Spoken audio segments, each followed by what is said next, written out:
ঈদের আনন্দ উপভোগ করার আগেই ভয়াবহ সড়ক দুর্ঘটনায় নিভে গেল ৫টি তাজা প্রাণ। মুহূর্তেই স্বজনদের আনন্দ রূপ নিল বিষাদে। গোপালগঞ্জের ঢাকা খুলনা মহাসড়কে বাস ও মোটরসাইকেলের মুখোমুখি সংঘর্ষে নারী ও শিশুসহ ৫ জন নিহত হয়েছেন, আহত হয়েছেন আরও অন্তত ২০ জন। বৃহস্পতিবার সকাল 11:30টার দিকে গোপালগঞ্জ শহরতলির বেদগ্রাম এলাকায় ঘটে এই মর্মান্তিক দুর্ঘটনা। প্রত্যক্ষদর্শীরা জানান, ঢাকা থেকে পিরোজপুরগামী তোলা পরিবহনের একটি বাস বেদগ্রাম এলাকায় পৌঁছালে বিপরীত দিক থেকে আসা একটি দ্রুতগতির মোটরসাইকেলের সঙ্গে মুখোমুখি সংঘর্ষ হয়।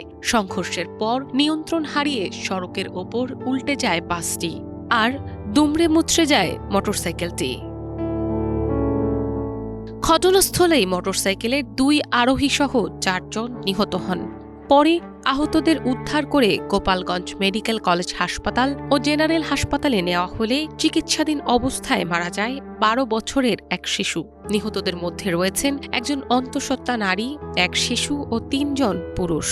মোটরসাইকেল ওভারটেক করছে গাড়ি ওভারটেক করে গেছে, সামনাসামনি পড়ছে, সামনে ড্রাইভার দিক রাখতে পারে না, তো বাঁচাবার চেষ্টা করছে ড্রাইভার, সামনের গা লাগিয়ে আমার গেলা হাতে লাগবে গেলাম, আর আমি আমার গাড়ি উপরে দুইটা, আমি বাঁচাও বাঁচাও কেটে বাঁচাবে।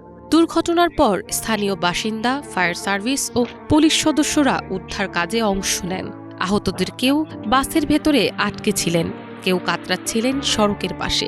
আমরা 11:50-এর সময় সংবাদ পাই যে ঢাকা থেকে পিরোজপুরগামী দোলা পরিবহনের একটি বাস এবং একটি হোন্ডা মুখোমুখি সংঘর্ষ হয়েছে বেদগ্রাম মোড়ে।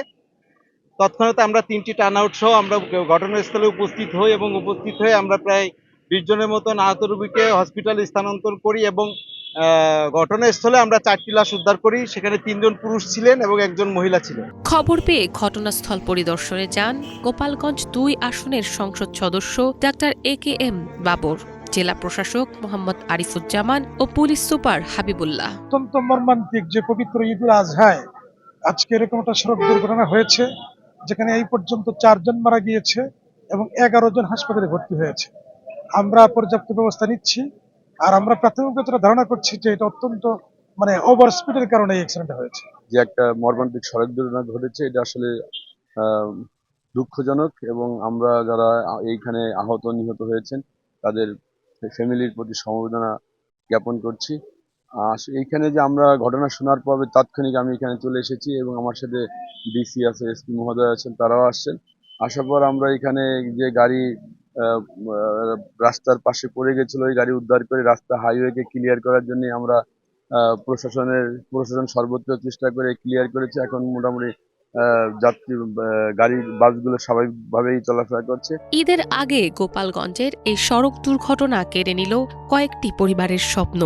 যে পথ ছিল গন্তব্যে পৌঁছানোর, সেই পথই হয়ে উঠল তাদের শেষ ঠিকানা। Bangla vision news desk.